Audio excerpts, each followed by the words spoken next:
about adding and subtracting fractions. This will be a review. So in order to add and subtract fractions, the denominators need to be the same. So when you have a fraction, say 1/5, the top number is our numerator and the bottom number is our denominator. So our example here is 1/5 plus 1/6. We have to look at the denominators first. 5 and 6, they are not the same. If they were the same, all you would do is add the numerators. We need to make the denominators the same in order to add or subtract fractions. So we're going to use multiples to find a common denominator. So list out all the multiples of 5. So 5, 10, 15, 20, 25, 30, 6, 12, 18, 24, 30. The common denominator would be 30. 30 is a common multiple of 5 and 6.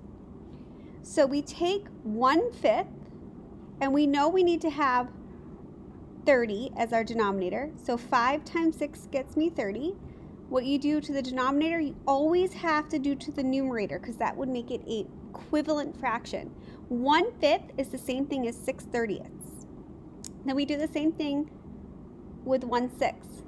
Times 5 to get 30. 1 times 5 gets me 5.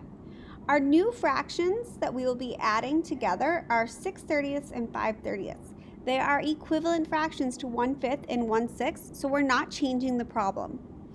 When you have a common denominator, all you have to do is add the numerators now. So 6 plus 5 gets me 11/30. And we double check, is this in simplest form? It is. So our final answer is 11/30. Two practice problems on the bottom. We have addition and subtraction. 2/3 plus 1/4. If you remember, the first thing we have to do is list the multiples of 3 and 4 because they are different denominators. So 3, 6, 9, 12, 4, 8, 12. You list until you get one in common. 12 will be our common denominator. So we have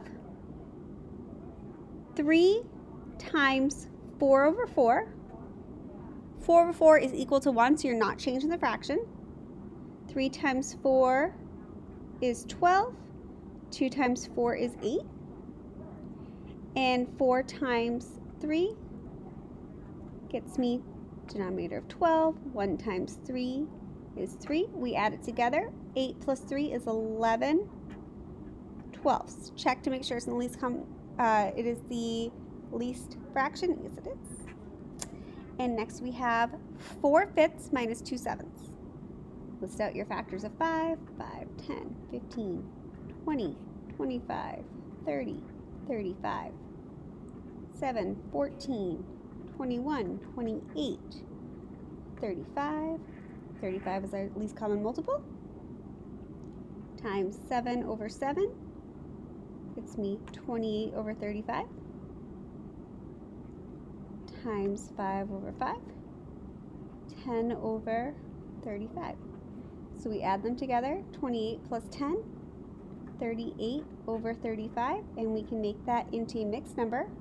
35 goes into 38 once with a remainder of 3/35. That is our simplest answer.